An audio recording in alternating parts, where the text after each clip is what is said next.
Tô arrumando meu cabelinho pra vocês, hein? Sejam muito bem-vindos, senhoras e senhores, mais um dia para contar a história de personagens épicos, bíblicos, maravilhosos, incríveis, sensacionais. Ai, pai, para. Ó, vamos falar o seguinte, essa mulher que eu vou trazer agora, bicho, essa daqui foi peste, essa daqui... Pensa numa mulher ruim. Já contei de umas ruins aqui, mas essa daí ganha o troféu... volta nos retardatários, ela faz de tudo, bicho. Essa é ruim. Jezabel. Bicho, Jezabel, pensa numa mulher ruim. Primeiro vamos entender o contexto histórico. Faz o seguinte, quando eu te perguntar alguma coisa, tu fala, né? Porque aí também se tu vai ficar interrompendo e eu falar toda hora, é mais puxado ainda. Você consegue ler em voz baixa? Não, eu tô lendo. Agora o Pedrinho resolveu ler o que eu vou falar. O Deus cultuado na Fenícia, quem é? Não, vai contar. Não. A gente chega lá assim mesmo. Ó, olha o contexto histórico que acontece. Acabe era o rei de Israel, tá? E se casa com Jezabel. Jezabel de primeira... antes de falar que Jezabel era uma mulher ruim, uma mulher horrorosa, com personalidade horrorosa, com sentimentos horrorosos, devia ser um troço incrível. Era pagando. É sério, Pedrinho. É difícil de eu falar aqui com você interagindo com o próprio texto. Então, ela era casada com o rei Acabe. Quando ela foi se casar, foi feito um acordo. Ela não era judia, né? E ela veio para ser a rainha de Israel. Mas no acordo entre vir a esposa, Acabe esse rei era um bunda mole mesmo, um cheira-meia. Porque é o seguinte, ele já deixa com que ela trouxe mais de 400 profetas de religiões pagãs para dentro de Israel, né? Ela obrigou o marido, ou convenceu o marido, ela devia ter as suas armas para convencer o marido, né? Imagino que tivesse, a construir templos para esses deuses, os deuses que ela acreditava. Então você imagina, Israel, a terra santa, do povo escolhido por Deus, e Deus está lá em cima. Como é que você imagina que Deus está lá em cima? Faz aí a tua reflexão. Eu imagino que deve ter um tronão assim, tipo, não esse que eu tô, né? Muito diferente, brancão, tudo branco, eu não gosto tudo branco assim. Ele deve estar aqui assim, ó, perna cruzada, e de vez em quando ele passa a mão na barba assim. Já que a gente foi feito a imagem e semelhança de Deus, ele deve se assemelhar não a mim, quem sou eu, mas a alguns caras bem bonitos. Coroa, Deus já é coroa, eu imagino. E aí ele tá aqui mexendo na barba dele, olhando lá pra Israel. Deve ter barbão e cabelão, filho. Deve ser. Barbão e cabelão, você acha? Aquelas roupas brancas assim. Vamos fazer o seguinte no nosso flow. Quando eu perguntar pra você, você fala, porque eu tô aqui com um pensamento e aí você tá interrompendo. Não, você tá falando como Deus, você acha que Deus é também, mano. Ah, verdade, então você tem razão, me desculpa, você me perdoa por isso. Chinelão, aquele chinelão igual. Chinelão de couro, não, chinela de couro. Chinela de couro. Pra sedimentar uma terra que eu escolhi. E aí, um rei bunda mole, badarosca, me casa com uma mulher pagã que, ainda que aceitasse e se convertesse, naquela época já era difícil isso, já não era fácil só a conversão. Vocês lembram de Esdras, que foi um... Essa eu não vou pedir pra ele colocar, porque aí eu tô pedindo demais também, porque eu sempre peço pra ele colocar um card aqui, mas é difícil, mas digamos que apareça. Tem a história de Esdras, depois vocês vão assistir, que ele condena inclusive, né, vocês lembram? Você não assistiu, assiste Esdras. Ele condena e fala para os homens que se casaram com mulheres de outras regiões que não judias, devolverem as suas mulheres e os filhos que eles tiveram com essas mulheres. Então vocês imaginam como é que era isso, como é que isso era fechado dentro do judaísmo na época. Isso é forte, tá? E ele se casa. O rei, vagabundo de rei, se casa com essa mulher. Essa mulher traz, além das crenças dela, ela traz um volume de profetas, um volume de pessoas para dentro de Israel que creem nisso. Eu fico imaginando Deus olhando lá para baixo e falando, gente, vocês estão de brincadeira, né? Eu tô olhando para baixo aqui para imagina, vocês estão de sacanagem comigo, cara. Eu não tirei vocês lá do Egito. Vocês não ficaram 40 anos no deserto. Vocês não fizeram tudo o que tinha que fazer para isso. Mas mesmo assim, esse Acabe aí, bandidinho, liberou. Essa mulher devia ter um poder, uma influência, um nível de conversa, que ela devia ser um troço, sei lá. Imagina aí a mulher mais bonita que tu conhece aí de Hollywood, de sei lá onde, da Europa, do Brasil e tal. E imagina como é que devia ser Jezabel, né? Aí, ela era ruim, mas ela arrumou um cara ruim também pra confrontar. Um cara puxado. Ah, esse era poderoso de Deus mesmo, que era Elias. Meu primeiro vídeo aqui no canal foi sobre Elias. Lembra de Elias? Aquele que bate na capa assim, ele bate a capa e o rio abre, e depois vem uma carruagem de fogo buscar ele. Você tá de brincadeira, Elias era assim com Deus, viu? Elias é assim com Deus. Mesmo nível, eu acho que eu até no meu entendimento, eu acho que Elias era mais assim com Deus que Moisés. Assim, de brother mesmo, de andar abraçado, sabe, tirar selfie junto.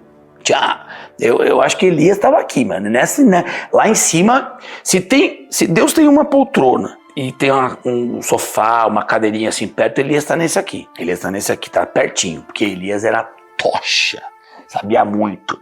E obviamente, o que ele mais condenava? Esse paganismo sendo feito em Israel. Todo esse culto a outros deuses, que isso é proibidíssimo. Isso está nos mandamentos. Você não pode. Só existe um Deus para a gente acreditar, crer e venerar. Só um. Só existe esse. Não tem outro. Não tem o do sol, da terra, do mar, do ar, da madeira, da camiseta. Não tem.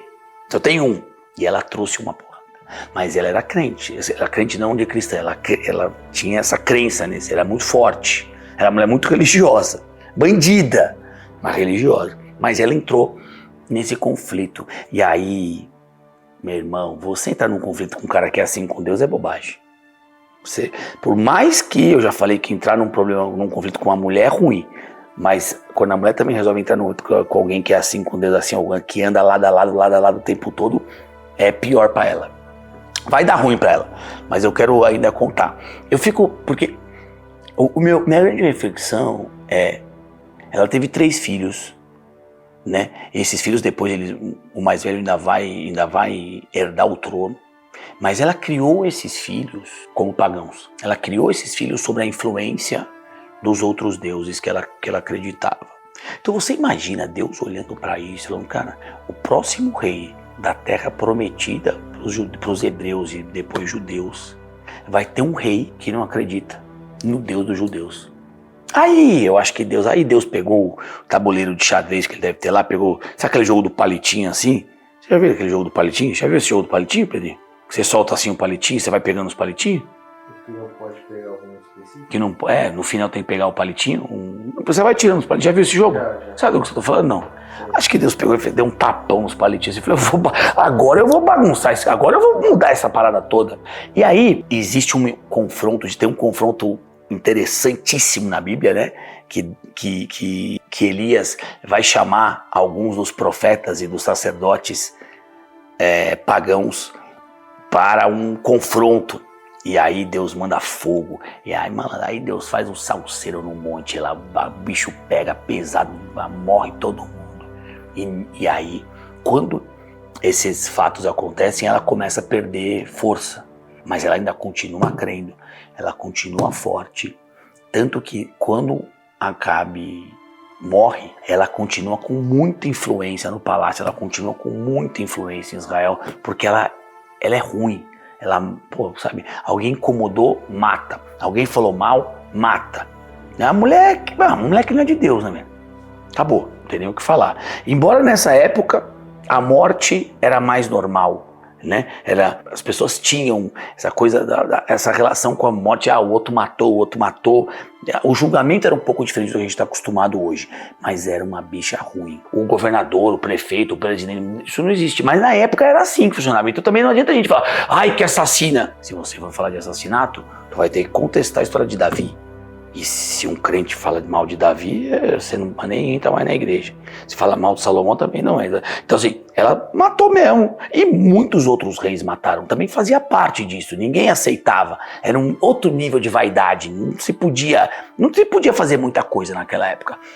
Para mim, o que mais me incomoda, primeiro, um rei bundão que coloca para dentro do reinado dele, para dentro do castelo dele, uma rainha pagã, diante de tanta promessa, diante de realmente um povo escolhido. E aí, meu irmão, você botou uma raposa no teu galinheiro, cara. Ela mata todas as galinhas mesmo, ela come tudo. E foi isso que ela fez. Mas aí o líder do exército, depois que Acabe já tá morto, né? O filho mais velho de Acabe já assumiu o trono, mas aí os caras já estão na revolta, porque aí sim, uma coisa é ter um rei judeu e uma rainha pagã. Outra coisa na época é ter um rei pagão. E Jeú, o líder do exército, adivinha o que ele quer? Ele quer logo sentar no trono. Ele mata o rei e aí ele vai pra cima da Jezabel, porque aí ele vai dentro dela, ele vai... Pá. E aí diz na Bíblia que ela tá esperando ele com vestes maravilhosas, porque ela ainda tem a esperança de impor-se a ele de alguma forma, mas os deusinhos dela tão fraquinhos e aí ela já tá... Elias já, mesmo tendo que fugir, Elias teve que fugir, Camila. Elias teve que fugir de tanto cara que ela botou, de tanto cara que ela botou em cima de Elias. Mas o Elias fugindo é outra conversa. Agora, mas aí, Jeú, naquele momento em que encontra Jezabel, arremessa ela da janela do palácio e ela já morre lá embaixo. E aí ele fala, mas aí mesmo por respeito, ela é filha de um rei, ela tem que ser sepultada como filha de um rei ou como uma rainha. E aí os homens, quando a encontram, dizem que, olha, não vai dar para sepultar, só tem cabeças e pés. A meiuca dela foi toda comida por cães. E olha que loucura pra gente encerrar. Essa foi uma das profecias que Elias fala, que a rainha pagã, Jezabel, seria comida, devorada por cães antes da sua morte. Elias falou. Porque Elias não falava, né? Elias também era o homem da comunicação, ele só reproduzia o que recebia. Então não foi Elias que falou, foi Deus que soprou no ouvido de Elias para ele contar para os outros. E Elias já tinha profetizado essa história um tempo atrás. E ela realmente, além de jogada da janela, é devorada por cães. E o que é enterrado de Jezabel é apenas cabeças e pés e mãos. E aí Jeú assume o trono por um período, mas isso já é restabelecido como ordem, porque voltamos a ter, ou voltamos não, né? Israel volta a ter um rei judeu e um rei que vive sobre a palavra. Então, se você gostou, comenta aqui, curte, compartilha com teu amigo, compartilha com a tua amiga, fala, ó, não seja como Jezabel, não seja como Jezabel, pode falar pro teu amigo, pra tua amiga isso. Tá bom? Muito obrigado mais uma vez, foi uma honra estar com vocês e até a próxima.